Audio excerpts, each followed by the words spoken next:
Alrighty, welcome back to another episode of Two Plane Sports. Today we're going to be talking some OU football. I know that's a shocker, but we're going to be previewing the OU KU game, basically in depth of what we're expecting. Hopefully, OU has more of a bounce back game this week because they better come prepared because Kansas will be ready for them. But before we talk about that, be sure to like the video, subscribe to the channel, turn the notification bell on, follow us on Twitter, Instagram, Facebook, Apple, Spotify, and TikTok. Everything's linked in the description below. And remember, we go live every Tuesday evening at 8:30 p.m. Central. And also, our t-shirts are linked in the description below. Jose's wearing his right now. We're doing the first 100 shirts that are sold. The t-shirt maker is named Sammy Shirts is what Brandon likes to call him. Sammy Shirts, baby. Yeah, he is donating a Brent Venables signed football to one random person. So be sure to buy a shirt and you get entered into the drawing whenever we do hit 100 shirts. All right, so OU, KU, big noon kickoff, another 11 a.m. special, another gift from the Big 12. We just love those 11 a.m. early starts. It's just can't wait till we leave the mid 12. But OU comes in 7-0, 4-0 in conference play off of a shaky win against UCF. I mean, yeah, if you watched the preview, if you watched our live stream during this week, it was we had a fun conversation about it. Yeah, you definitely should go check out definitely go check out the recording of the live stream because we don't need to get in depth there because some people would probably get frustrated with us. But KU is coming in. They're 5-2. They're coming in off of a loss to Oklahoma State from the previous week. Or actually, I think they had a bye week last week, if I'm remembering it correctly. So they had a bye week, rested up after losing to Oklahoma State, coming in, and now we'll be hosting Oklahoma. Homecoming for the Jayhawks too. It is homecoming. Brandon, what do you think about this game? What are you expecting? I'm expecting an Oklahoma win. I think it's going to be another. I think Oklahoma has actually a pretty decent bounce back week. I think it's a game that's going to be competitive throughout, and then I think Oklahoma eventually pulls away. I think Oklahoma's going to win this game by 13, 14 points. But Kansas State, the Jayhawks, their running game is very solid. They've got three dudes who are well over 5 yards a carry, and Devin Neal, Daniel Henshaw, and Dylan McDuffie. Devin Neal being their best one, but Neal and Henshaw, their 1-2 punch there, have combined for over 1,000 yards and 12 rushing touchdowns each. So I mean, they're clearly having a season. The defensive line, the linebacker room, the entire defense is going to have their hands or their work cut out for them, their hands full. But I think it starts with stopping the run here, or at least limiting the run, because those guys are pretty solid. Yeah, I agree. The DeJohn Terry is going to need to have a huge game against Kansas here. And the reason I point him out is I think he's just been the guy that really plugs holes on the interior of the defensive line. Basically, the entire defensive, the whole front seven is going to have a lot to do this weekend. Key to the game here, very much like Cincinnati, make the quarterback throw. It was somewhat successful against Cincinnati. I think Bean is a much bigger threat on his feet than Emory Jones was. But if you can make him one-dimensional, let him pass the ball, watch how Texas played him. And granted, that was his first start of the season, so you might, could put an asterisk there because he was a little rusty going into that game. But if you watch how Texas played him, that's the formula on how you really neutralize them. If you can go into halftime with a decent lead, make Lance Leopold and that offensive staff force the ball downfield, I think Oklahoma's going to have a really good chance of running away with it. If they can execute their game plan, then this will be a tough game throughout the entirety of the 60 minutes. And it's not going to be fun to watch as an Oklahoma fan, and at that point, you just got to hope that the defense can make enough plays, create turnovers. Billy Bowman, if he's healthy, is going to be key. I think he's a guy for the rest of his time in Oklahoma. You're going to say he's going to he's going to need to make a play. But with how good he's been at creating turnovers for Oklahoma and being there to, or at least get pass breakups, he'll be important for this team, along with Billy Bowman. And there's a couple things I'm looking at. First, it's going to be cold. It's early in the morning. It's up in Lawrence. I think it's going to be in the mid to high 30s at kickoff. I think there's a chance for some rain potentially too at some point during the game, an off chance. So that to me screams it could be, not favorable weather. It's cold. It could be rainy. It might be more of a run heavy attack. Hopefully it's not going to rain. I hope it doesn't rain at all. But at the end of the day, Lawrence, it can get quite windy through that stadium. We've seen it before. So I do think that's a factor, and it might affect Oklahoma's plan, and it might be more of a run first type of approach. And then also, Jason Bean or Jalen Daniels, whoever plays, both good quarterbacks. Bean tore up Oklahoma pretty good last year. And, whether Daniels plays or not, we don't know. Brandon, I feel like they're trying to pull a fast one on it. I don't know. I wouldn't be shocked if come Saturday morning, we're all tuned in and it's not Bean that takes the field and they roll out Jalen Daniels and something like, I don't know. He's been close for a couple weeks now. They just had a bye week, another extra week to get back, or, get right, all that good stuff. They just keep saying he's progressing. He's close. They expect Bean to be the guy. I don't know. I wouldn't be shocked. I'm not saying it's going to happen, but if Jalen Daniels rolls out there on Saturday, I'm not going to be like, holy hell, there's no way. Yeah, I don't think I would be shocked either, just because you got a little bit of that element of surprise. They were saying Riley Leonard for Duke, there's a chance, maybe, and then he played. This is the end of the day, when you're Oklahoma and you're undefeated and you're at the top of the conference, this is everyone's Super Bowl every week. So Kansas is going to throw everything that they've got. The guy I'm a little concerned about is someone that I would think a lot of Sooner fans are familiar with based off the way he played last year against us, as Mason Fairchild, the 6'4", 260-pound tight end. He had 6 catches, 106 yards, and 2 touchdowns against Oklahoma last year. In the game we played against them. Oklahoma in the past and historically has struggled covering. Say 2 touchdowns? Yeah, he caught 2 touchdowns. If he goes for 6 catches for 100 yards and 2 touchdowns against us on Saturday, he'll have a third of his catches on the season, half of his yards already, or he's at half his yards, and he'll match his touchdown production going in. So I don't know if he's not been heavily utilized so far this season for Kansas, or if I don't know. Yeah, I'm not sure, exactly. I think part of it is the fact that there's been some inconsistencies with the quarterback play, but he's coming off a really good game last week, or I guess before the bye week. He had 5 catches for 95 yards and 2 touchdowns against Oklahoma State. So I do think that he's going to be a factor in this, but I think Oklahoma is better equipped and better prepared to be able to defend him. Before Brent Venables, Oklahoma couldn't stop a tight end. Remember putting a 5'8" bookie out on, the guy Charlie Kolar, yeah, from Iowa State. Couldn't defend him, and then it's just been this constant issue. But I think Oklahoma now with Jaron Kanik and maybe a Desan McCullough and kind of some more athletic, bigger players will be able to at least limit him. It might not be perfect, but you can't let him go for 100 plus. I agree. Well, I just don't. The only reason he becomes a factor is because the run game is effective, and they just start doing a lot of play action and RPOs.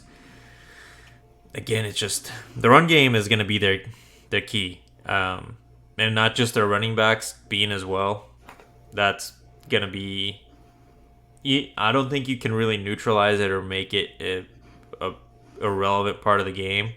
You just can't let them take over on the run, because then also that means Oklahoma's going to have significantly less time. You're going to have your defense out there gassed, especially late in the game. Let's just say, because for the most part, OU's defense has come out really good out of the gates. But if OU can't play the time of possession game, at least close to what Kansas could, if they have an effective run game on Saturday, it's going to be a long day. Like, you can't have these minute 30 possessions every single time. You got to at least make them last 3-4 minutes just to give these guys a breather. Because once we get into that third and fourth quarter, those guys are going to get really tired if you have Dylan Gabriel and that offense moving the ball. And regardless of score or not, they're moving the ball in a minute 30. These guys are going to be either rotating a lot, which could be a problem with flags, or just gassed. And that Kansas offense is going to get to run all over the field. They very well might. Oklahoma has struggled to run the ball this year. And this, to me, kind of feels like a game with the weather that Oklahoma's probably going to need to run the ball and also stop the ball too. But like you said, I mean, if you're having minute and a half possessions after Kansas just had the ball for 6.5 minutes and they drove down and scored, kicked a field goal or something, and you throw them back out there, they're going to wear down quick. And this is a game where I think Oklahoma is going to need to be able to lean on that running attack. It could be cold. The weather, it will be cold. The weather won't be in Oklahoma's favor as far as potentially some rain or, anyone's favor for that matter for the passing game. Got to be able to win these contested games. And I'm hoping this offensive line can handle that. I think it's a combination of the O-line and the running backs. I don't think it's all on one person or one group. I think it's a combination. They just have struggled. Yeah, and I don't know. I think really with the exception of last week against Central Florida, the run game has, and again, I don't think it's been great, but it hasn't been that bad. I think the return of Tawee Walker is going to be big time this week. The expected return of Tawee Walker against Kansas Saturday. I think it'd be cool to see Tawee Walker. I think you found something in Gavin Sawchuk late in the fourth quarter against Central Florida. I would love to see those two get the bulk of the touches with some Marcus Major sprinkled in, because at the end of the day, if you watch the live stream, Marcus Major, say what you want about him, still average about 4.5 yards a carry against Central Florida. So he's going to get sprinkled in. But I would like to see those design runs for Dylan Gabriel again. And I'd like to see them work again like they did against Texas, because I agree the weather's not favorable. It'd be nice to sustain some long drives. Running the ball's big. Tawee Walker is going to be big. And I'd also like to see, hopefully the whole team bounces back as far as the offense goes. Assuming maybe it's just cold, I'd like to see Jalil Farouk continue to, play well, Nick Anderson play well. I think they will. I think Oklahoma shows up. I think part of the issue last week was just the fact that they came out flat. Flat, rusty. Yeah. They did enough, but yeah, I agree. I think it's a good bounce back week for Oklahoma. I think they're a 10-point favorite opening up this one. I think they cover. I think they win something like 31-17 or something, 31-20, something like that, somewhere in that ballpark. All right, Jose, you have a score prediction? Yeah, I was gonna be right on par there. Oklahoma's gonna need it's gonna be like, I would say 31-21. Oklahoma make it a push. In that situation, yeah. Hope that the line changes a little bit in favor of Kansas, but yeah, it's gonna be, especially if the weather is, because it's Kansas. If it gets windy at all, those long passes down the field are gonna be tough for Dylan to complete, because that ball is gonna start getting moved with the wind up, higher in the sky. So we'll see. Tawee is going to be very important. After you give your score prediction, what do you think are like the key to the game for OU to win, and maybe the player to watch in your stopping their run game is, that's the key. That's what they do best, and not even just the running backs like you mentioned or Brum mentioned. So one of y'all did. Jason Bean runs the ball well himself. It's containing their run game, because I don't think you're going to just outright stop it. You have to limit it. Don't get gouged. Don't let them average 7 yards a carry throughout the game. I think if they do that, you're in trouble. So stop the run game. And I don't know, the offensive line in general. is a key player, if I'm allowed to do that. I think actually Oklahoma's going to score more points. I think Oklahoma will score 38. I think it's 38-21 Oklahoma. I think they have a good bounce back week. I think they take Jose's critique to heart, and they are moving the ball every possession at least 30 yards, and they're going to do their best to try to please Jose's analysis there. Good. So I think they're going to score some points. Keys to the game. Can Zach Schmidt kick a football? No, I mean, in all reality. No. I guess scoring 31 is no. Scoring 31 would be hard at that point because we do need a field goal in there at least. Well, I have a score in 31, but I think one of the drives stalls out at like the 6-yard line, but it's somewhere in his range that he can hit. That's automatic. Yeah. Keys to the game. I think it's Oklahoma. It's Oklahoma's ability to run the ball. I think if you get in a tough spot, it's a little rainy, it's cold, it's a little breezy, maybe a little windy. I think wind gusts are up to 20 miles an hour.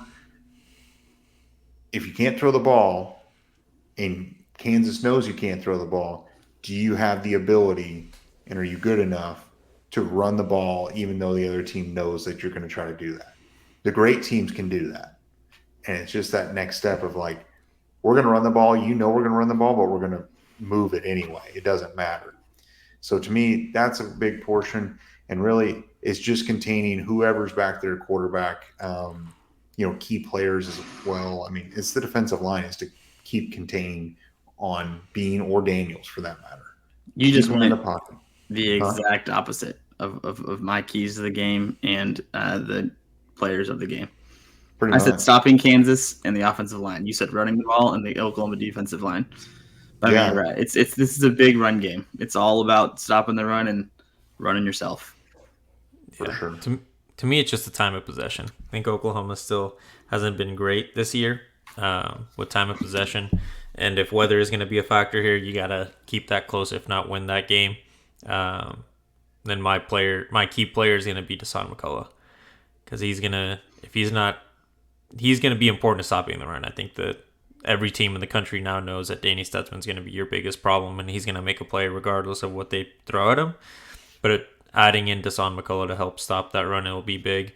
And if the pass game does become a threat, he'll be the guy that has to cover the tight end, which you brought up. He can get dangerous. He was dangerous against us last year. He can be a problem against Oklahoma. So Deshaun McCullough's my guy for this game. Yeah, I would agree. I mean, whether it's Deshaun McCullough or Key Lawrence or whoever's covering him, I would tend to agree with you on that. So I'm going to defer the end of video challenge this week. I know we still have the betting picks and stuff to go, so I'm not saying we're in the video right now, but because I've got a middle of video challenge, I'm taking my first ever trip to Lawrence, the last trip that we can make because we are leaving this conference. I assume some of our listeners have made this trip before, basketball, football, whatever. What's a good dinner spot around the stadium? I think I'll be there around 8:30 p.m. Friday night, trying to find out a spot to go to get something to eat. Drop your suggestions, please. All right, do that. All right, we're moving on. The next segment is the betting portion. Not hot for me at all this season. I'm telling you, it's not advice, but I am just ice cold. I am 12-20-2 on the season. Oh, God. Yeah. Oh, yeah. Brandon is 20-22 is what I think we calculated. 20-22. Jose. I had probably the worst season or the worst week of my career. I went 1-6. That's what happens when you limit me to less than 10. That is brutally bad. Yeah, so very bad. I'm 25-36-1. You're not that much better than me. Well, you said 12 wins. I got double that. But you also have like nearly double the losses. So That's fair. Yeah. All right. How many picks do you have? I limited myself to 6. Oh, good job. Again. Good but if we have another bad week, it's gonna re-expand. Yeah. Well, Jose, you might in real life want to just bet against whatever I pick because I'm 12-20-2. I mean, that's pretty good stuff. We'll see. I think we're both gonna get hot here. And It's just a matter of time. We can't be bad all year. All right. Well, we already talked about the OU-KU game. Jose, you've got it as a push. I'm going to call it Oklahoma to cover. I just think that it would not surprise me if it's a push because I don't like these round numbers. I really hope that it goes to 9.5 and Oklahoma can cover. Okay. My second game, BYU, Texas. I've got BYU plus 17.5 going on the road at Austin. The Longhorns escaped Houston. They're on a backup quarterback. Malik Murphy's going to feel the pressure. BYU is not horrendous. They're a solid team, and I think they'll give. They probably won't win, but 17.5 points is a lot. I also have that game in my picks this week, and I have the same result. I think BYU covers 17.5. It's a lot of points. Back in quarterback situation, I think is 100% fair. I think Malik Murphy's going to be playing a little bit scared, a little bit timid because there's unfair pressure being put on this kid right now because they all want to see their savior and Arch Manning come into the game at this point now that Quinn is hurt. I think he's going to make some mistakes trying to be perfect. Yeah, I think BYU covers. I wouldn't be shocked if BYU stole that game, actually. Sorry, I wanted to make sure that I was about to give this stat correctly. If I'm reading this schedule right, so my next game is Wake Forest versus Florida State. It's at Wake Forest. Florida State has only played 2 games as the road team. So they haven't really been tested on the road. And the 2 games they did play on the road were at Boston College. If you guys remember that game, they barely scraped out of that. Could have easily lost that game. And then the other road game was at Clemson, which they won because Clemson just decided to bring back Clemsoning. I think Wake Forest can at least cover 20. I don't think Florida State loses, but Wake Forest is going to keep it pretty close. Okay. Third game, Utah, Oregon. I've got the Utes plus 6.5. They're at home in Utah. Utah's a tough team. They're well coached. It doesn't make a whole lot of sense. I understand Oregon's, a top 10 team in the country, and Oregon is very talented with Bo Nix and that. But there's just something about Utah that they're disciplined and they're going to keep the game close. And they're at home. They very well might win outright. I just can't believe they're a 6.5 point underdog at home. See, I have the same game, but I'm actually flipping. I'm going Oregon minus 6.5. I think I agree with you about Utah. I think they're a fantastic football team, very well coached, very sound defensively. In fact, if I was a Utah fan, I would be insufferable right now because I would be banging the what-if table the entire season. What if we had Cam Rising all season? I think there's a legitimate chance that Utah is in college football playoff talks with Cam Rising. They are probably undefeated. They're a different team with Cam Rising. However, I just don't think against a good Oregon team. Oregon is not USC. I think it's going to be a close game throughout, and Oregon will score a touchdown late and stop them from coming down the field and scoring. Win something like 27-20. My next game is North Carolina. It's at Georgia Tech. There's no easy way to put it. Drake May and the Tar Heels looked like shit last week. Can't lose to Virginia, especially when you are very much in a position that you could have been in the playoffs. I don't know if they still have that opportunity, especially since, FSU could be a problem later on. But I do think this is a turnaround game for them. They should at least look like the UNC that you expect to see every week. And I think they would cover 11.5. All right. We got Louisville and Duke. Give me Louisville -4 here. Duke they were in the game against FSU last weekend. Riley Leonard's not 100%. I just think they're going to be emotionally drained and gassed. And I think Louisville's just going to be too much. I guess I'm just taking your advice and fading you because I have the same game and I have Duke. I've got the opposite of you. I've got Duke. So I think Riley Leonard will play will be good enough. I think that they'll win the game outright. I'm not a believer in the Louisville hype, even though they beat Notre Dame. My next game is South Carolina at Texas A&M. South Carolina has not been good this year, but neither has Texas A&M. The Gamecocks are 14-point dogs. Don't expect them to win this game, but I do think that they can keep it close. Spencer Rattler's been good, even with the amount of pressure that he's had to try to avoid because his offensive line has more holes than Swiss cheese. He should be able to at least keep it close against A&M. I tell you what, I've been burned every time I've bet on South Carolina this year. I'm just refusing to bet anymore. Next one is for the season then. Yeah, Ohio State, Wisconsin. Oh, give me the Buckeyes minus 14. I feel like here comes his weekly Buckeye pick. He's a big Buckeye guy. Oh shit! Thank you for reminding me. I mean, Ohio State's pretty solid. Their defense is good. Their offense is figuring it out. The Badgers aren't that great. I mean, they're decent. I just think Ohio State covers and they win by at least 17. So this one, since we don't actually put money on it, I hope I lose. I don't think I'm going to because I think Florida absolutely stinks. I understand it's kind of a rivalry game. What do they call it? The greatest cocktail party in the world or some shit. Yeah, Florida. The Georgia-Florida game? Oh, gosh. Yeah, the Georgia-Florida game. It's like the greatest cocktail party in the world or some shit is their name for it. So it's borderline a rivalry game. Georgia's getting 14.5 without Brock Bowers. I still think they cover. I think Florida absolutely stinks. But again, since we don't bet actual money on this, I hope I go 5-1 this week, and I hope this is the one I miss, and I hope Florida somehow wins outright. But it won't happen. My next one is West Virginia at UCF. West Virginia's strong suit is their ability to run. And UCF has a bad run defense. As good as OU made it look last week, it's not good. Garrett Green should be just fine against the Knights. I'll take them as a dog on the road. My last pick, Brandon, it's Florida, Georgia. Give me Florida plus 14.5. That's wild.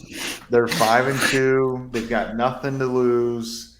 They absolutely cannot stand each other. Did you ever watch the documentary, The Swamp Kings, with Tim Tebow and about that? They absolutely hate each other. And, these two programs do. And yeah, but one of them stinks. I understand, but Georgia isn't quite as dominant as I agree. No, 100%. I hope I'm wrong. I hope you're right on this one. I hope Florida wins outright. Nothing will be more annoying if Florida keeps it close and loses. That doesn't help anybody. That is very true. So give me Florida plus 14.5. Yeah. So I'll probably go 2-4, 1-5 this week. So if anyone's looking to win, but I have a lot of picks against you, so I'm liking my chances here. But my last one is also the UCF West-5 game, but I have it flipped as hose again. I think Brum, with the exception of you and I agreeing on BYU plus 17 against Texas, I think we were all different tonight, which is kind of fun. But I've got Central Florida keeping this momentum going, if you will, because they did lose at the end of the day on Saturday. But I think they're riding high. I think they're moral victorying it, if you will. Being the home team is going to help them a lot. West Virginia's not horrible, but I think that Central Florida can beat them by 7-10, cover that 6.5. My last game, it's a random one. It's James Madison versus Old Dominion. James Madison has been very good this year. Actually, a ranked team, if you guys weren't aware. That's the ranked James Madison. I don't even know their mascot. What the hell are they? I have no clue, but they score the ball quite often. Their defense is pretty solid, too. I think they cover 19.5 at home. There it is. All right, there it is. Well, that's it. We're going to see who wins and who loses this week. But one of these is bound to get hot because you're the opposite side of everything but Texas. Yeah, that's really true.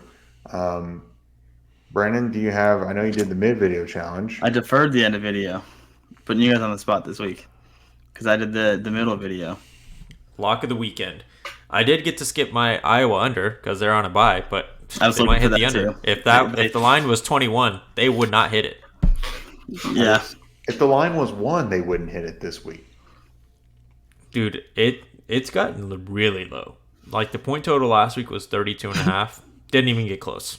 Speaking of Iowa, what was the under set at last week? The point total was 32.5. Point total was 32.5.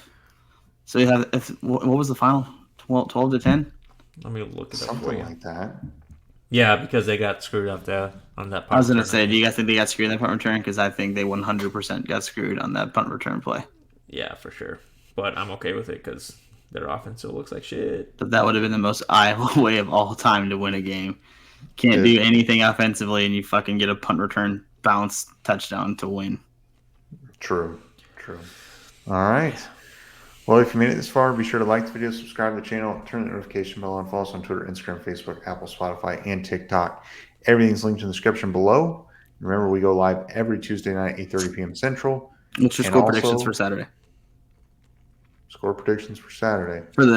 Drop your comments of the score prediction. So there isn't any video challenge. I guess since you guys didn't throw one in there, you have to Liar. ask him that. He said lock of the week. Oh, yeah. Anyway, so what did I say? 38-21 was mine. Brandon, you were 34 or 31-20, 31-17, that vicinity. And then Jose was like 31-21, but picked OU minus 10. All right. Because I hope All that right. line drops. And be sure to buy a t-shirt in the link in the description below. And we'll catch you guys next time.